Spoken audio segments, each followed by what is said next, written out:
500 वर्ष पहले बाबर के एक सिपह सालार ने जो कुंभ अयोध्या में किया था, जो काम संभल में किया था, और जो काम आज बांग्लादेश के अंदर हो रहा है, तीनों की प्रकृति, तीनों का डीएनए एक जैसा है। उन्हीं की जो जीन्स है वे आज भी हैं जो जाति के नाम पर राजनीति करके सामाजिक ताने बाने को छिन्न भिन्न करने का प्रयास कर रहे हैं। सीएम योगी के डीएनए वाले बयान से ओवैसी अखिलेश को क्यों लगी मिर्ची? ओवैसी बोले, भारत के मुसलमान को बांग्लादेशी हिंदुओं से क्या लेना देना? भारत के मुसलमान को बांग्लादेश के हिंदू से क्या करना है? यहाँ पर भी माइनॉरिटी है, वहाँ पर भी माइनॉरिटी हो रहा है, और भारत का एक नागरिक कैसे जिम्मेदार है वहाँ पर जो कुछ हो रहा है। बाबर के नाम से भड़के अखिलेश, कहा अपना और मेरा डीएनए चेक कराए मुख्यमंत्री। वो डीएनए की बात न करें, और अगर डीएनए की बात करते हैं तो मैं भी अपना डीएनए और हम सब लोग अपना डीएनए चेक कराना चाहते हैं, और मुख्यमंत्री जी आप भी अपना डीएनए चेक करा दो। संभल में हुई हिंसा के बाद उत्तर प्रदेश की सियासत में भूचाल आया हुआ है, जहां एक तरफ विपक्ष खुलकर दंगइयों का समर्थन कर रहा है और योगी सरकार को इस हिंसा के लिए जिम्मेदार ठहरा रहा है, तो वहीं सीएम योगी ने अब बाबर का जिक्र करके ये कहा है कि जो संभल में हुआ वही चीज बांग्लादेश में भी हो रही है। इन तीनों की प्रकृति और डीएनए एक ही है। जैसे ही सीएम योगी का ये बयान सामने आया, ओवैसी से लेकर अखिलेश यादव और संजय सिंह से लेकर तमाम समाजवादी पार्टी और विपक्ष के नेता भड़क उठे। सवाल यह है कि सीएम योगी के इस बयान से आखिर अखिलेश और ओवैसी को इतनी मिर्ची क्यों लग रही है? आखिर उनके पेट में दर्द क्यों हो रहा है जब संभल और बांग्लादेश की घटना का जिक्र जो है वो सीएम योगी कर रहे हैं और कह रहे हैं कि जो घटनाएं हैं, फिर चाहे वो अयोध्या में राम मंदिर से जुड़ी हो, फिर चाहे वो संभल की घटना हो, फिर चाहे वो दरअसल जिस तरीके से बांग्लादेश में हिंदुओं पर अत्याचार हो रहा है, इन तीनों का डीएनए एक ही है। और जैसे ही सीएम योगी ने यह कहा तो ओवैसी भड़क उठे और एएनआई से बातचीत करते हुए ओवैसी ने कहा कि किसी भी अल्पसंख्यक को कहीं भी सताया नहीं जाना चाहिए। लेकिन इसी से आगे बढ़ते हुए ओवैसी ये भी कह गए कि बांग्लादेशी हिंदुओं के साथ हो रहे दुर्व्यवहार का भारतीय मुसलमानों से क्या लेना देना है, या फिर उनका मतलब यह है कि यहाँ के मुसलमानों को बंधक बना लेना चाहिए। इस तरीके की बातें ओवैसी की तरफ से कही गई। उन्होंने कहा कि अगर उन्हें बांग्लादेशी अल्पसंख्यकों की चिंता है तो आप शेख हसीना को वापस क्यों नहीं भेज देते? वो भारत में क्यों रह रही है? किस तरीके से ओवैसी भड़के हैं, उन्हें मिर्ची लगी है जब बाबर का जिक्र करते हुए इस तरीके से सीएम योगी ने डीएनए की बात कही। सुनिए। कि पहले तो वो बहुत ही खतरनाक और ऑब्जेक्शनेबल बात वैसे के मुख्यमंत्री कर रहे हैं भारत के सबसे बड़े प्रदेश के। भारत के मुसलमान को बांग्लादेश के हिंदू से क्या करना है? यहाँ पर भी माइनॉरिटी है, वहाँ पर भी माइनॉरिटी हो रहा है, और भारत का एक नागरिक कैसे जिम्मेदार है वहाँ पर जो कुछ हो रहा है? और क्यों बीजेपी सरकार वो डिपोज्ड लीडर को यहाँ पर भारत में अपने पास रखी है? भिजा दीजिए वापस उसको। दूसरी बात यह कि मुख्यमंत्री रहते वो संबल के इशू जो सब्जुडिस है उसको इन्फ्लुएंस करना चाह रहे, जो बिल्कुल ही गलत है, गैर अखलाकी बात है।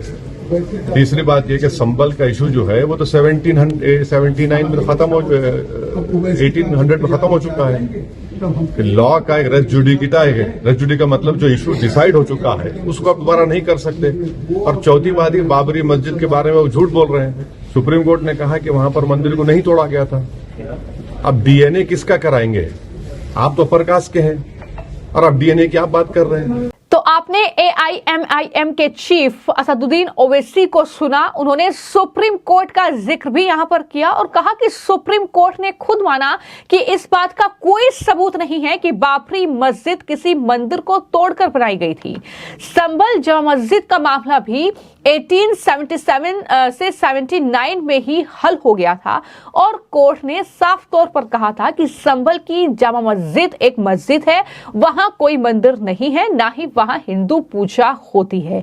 ये ओवैसी बयान दे रहे हैं। जाहिर तौर पर ओवैसी कभी नहीं चाहेंगे कि इस तरीके से किसी भी मस्जिद का सर्वे हो। हालांकि वहां से जो सबूत मिल रहे हैं वो काफी चौंकाने वाले हैं, जो दावा कर रहे हैं कि ये मस्जिद नहीं बल्कि मंदिर है। और यही सबसे ज्यादा चिंता का सबब जो है वो ओवैसी जैसे नेताओं के लिए बना हुआ है, जो लोगों को भड़काने का कोई मौका नहीं छोड़ते हैं।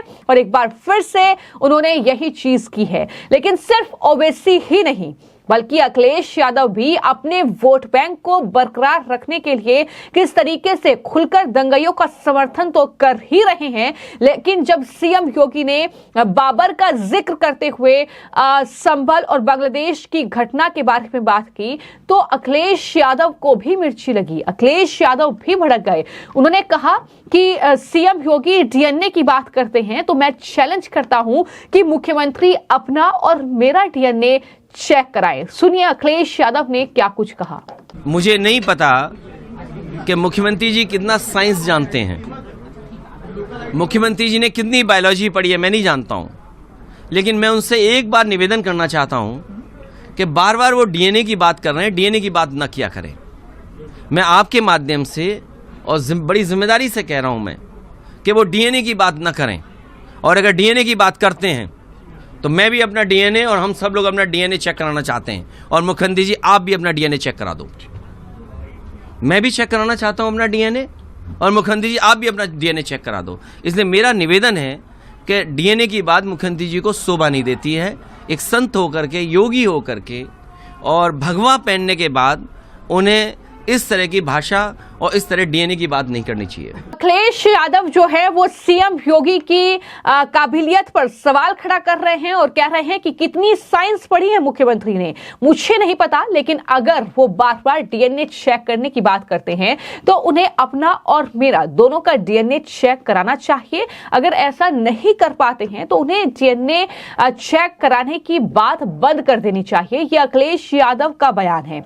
सिर्फ इतना ही नहीं, मैं आपको जानकारी दे दूं कि लगातार विपक्ष के नेताओं के बयान सीएम योगी के इस बयान के बाद सामने आ रहे हैं। चाहे फिर वो संजय सिंह हो, चाहे वो समाजवादी पार्टी की नेता और सांसद इकरा हसन हो, वो भी दरअसल भड़की हैं। और संजय सिंह ने जहां ये कहा है कि ऐसे बयानों का मकसद क्या है, वो फसल की कीमतों और तमाम अन्य मुद्दों पर बात नहीं करते, तो वहीं इकरा हसन जो है वो भी लगातार जो बयान दे रही हैं। उन्होंने कहा कि इस तरह से वो टारगेट करके अल्पसंख्यकों पर हमला करते हैं, वो बहुत गलत है। क्या कुछ दोनों नेताओं ने कहा है, जरा सुनिए। ये लगातार इस तरीके से वो टारगेट करके जो माइनॉरिटी पर अटैक करते हैं, मेरे ख्याल से वो बहुत गलत है। और जो संभल में हुआ है और जिसको वो 500 साल पहले से जोड़ रहे हैं, तो उस वक्त राजशाही शासन हुआ करते थे, अब हमारे यहाँ लोकतंत्र चल रहा है। अगर हम लोकतंत्र में भी वही रवैया अपनाएंगे तो हम में और उनमें कोई फ़र्क नहीं रह जाएगा। तो आज डेमोक्रेसी है, हमारे पास कॉन्स्टिट्यूशन है, कॉन्स्टिट्यूशन के आधार पर देश चलना चाहिए। तो वो जिस तरीके से तानाशाही की तरफ जाना चाह रहे हैं तो ये गलत है। उनको कॉन्स्टिट्यूशन का ध्यान रखना चाहिए। इस तरह की बातें करने का इसका मकसद क्या है, लोगों को तो समझना पड़ेगा ना। इसका मकसद ये है कि आप किसान के फसल के दाम पे बात मत कीजिए, अपने रोजगार पे बात मत कीजिए, यूपी के स्कूल 50,000 जो बंद हो रहे हैं उस पे बात मत कीजिए, बिजली महंगी हो रही है उस पे बात मत कीजिए। तो इन बातों को कहने का मकसद क्या? आप भी इन पे सवाल नहीं पूछते, आप भी इन सारे सवालों को पूछते हैं कि भाई बाबर हो गया और ये हो गया वो हो गया। तो इसके पीछे के असली मकसद को उत्तर प्रदेश की जनता को समझना पड़ेगा, वरना ये क्या है, तो इनका तो काम आराम से हो रहा है ऐसे भड़का भड़का के। असम में बीफ वाली कंपनियों से चंदा लेते हैं भाजपाई, पता है नहीं पता है आपको? बीफ बेचने वाली कंपनियों से चंदा लेते हैं बीजेपी के लोग। इस पार्टी को तो वोट देना हराम है। बीफ बैन करके नौटंकी कर रहे हैं। गोवा में कहते हैं बीफ की पूरी सप्लाई होगी, मेघालय में कहते हैं बीफ में सप्लाई में कमी नहीं आएगी, आसाम में नौटंकी कर रहे हैं। ये भारतीय झूठा पार्टी एक्सपोज हो चुके पूरे देश के सामने। तो जिस तरीके से संभल में हिंसा भड़की और उसके बाद सीएम योगी जबरदस्त एक्शन मोड में नजर आ रहे हैं, अधिकारियों के साथ कानून व्यवस्था बरकरार किस तरीके से रखी जाए इसको लेकर मीटिंग सीएम योगी ने की। वहां पर उपद्रवियों से किस तरीके से निपटा जाए उसका पूरा प्लान तैयार कर लिया है और यही वजह है कि इस तरीके से कांग्रेस पार्टी से लेकर समाजवादी पार्टी, ओवैसी और तमाम विपक्ष के नेता जो हैं इस मुद्दे पर सियासत कर रहे हैं। लेकिन बात अगर सीएम योगी के बयान की जाए तो जैसा कि मैंने आपको बताया कि सीएम योगी दरअसल अयोध्या पहुंचे थे और वहां पर उन्होंने ये कहा कि याद करें 500 साल पहले अयोध्या कुंभ में बाबर के आदमी ने क्या किया था। वही चीज संभल में हुई, वही चीज बांग्लादेश में हो रही है। इन तीनों की जो प्रकृति है और डीएनए एक ही है। अगर कोई सोचता है कि ये सिर्फ बांग्लादेश में हो रहा है तो समझ ले कि ऐसे तत्व यहां भी मौजूद हैं जो आपको सौंपने के लिए तैयार बैठे हैं। उन्होंने सामाजिक एकता को तोड़ने की पूरी तैयारी कर ली है। इनमें से कुछ लोग ऐसे हैं जिनकी संपत्तियां विदेश में हैं, अगर यहां संकट आता है तो वो भाग जाएंगे और बाकी लोगों को यहां मरने के लिए छोड़ देंगे। ये पूरा बयान है सीएम योगी का, जिसको लेकर इस तरीके से अखिलेश यादव से लेकर ओवैसी, राहुल गांधी से लेकर संजय सिंह, इकरा हसन से लेकर तमाम विपक्ष के नेता जो हैं वो अपनी बौखलाहट दिखा रहे हैं। उपद्रवियों का तो समर्थन कर ही रहे हैं, लेकिन अयोध्या में राम मंदिर बना इससे भी वो संतुष्ट नहीं है, क्योंकि बाबर का नाम आते ही किस तरीके से भड़के हैं अखिलेश और ओवैसी वो भी आपने सुन लिया है। अब आपकी इस पूरे मामले को लेकर क्या राय है? आपको क्या लगता है कि आखिर जिस तरीके से अखिलेश यादव से लेकर ओवैसी और संजय सिंह आम आदमी पार्टी के नेता का बयान सामने आया है, क्या वो सिर्फ और सिर्फ वोट बैंक के लिए है? इस पर अपनी राय जरूर साझा कीजिएगा। धन्यवाद।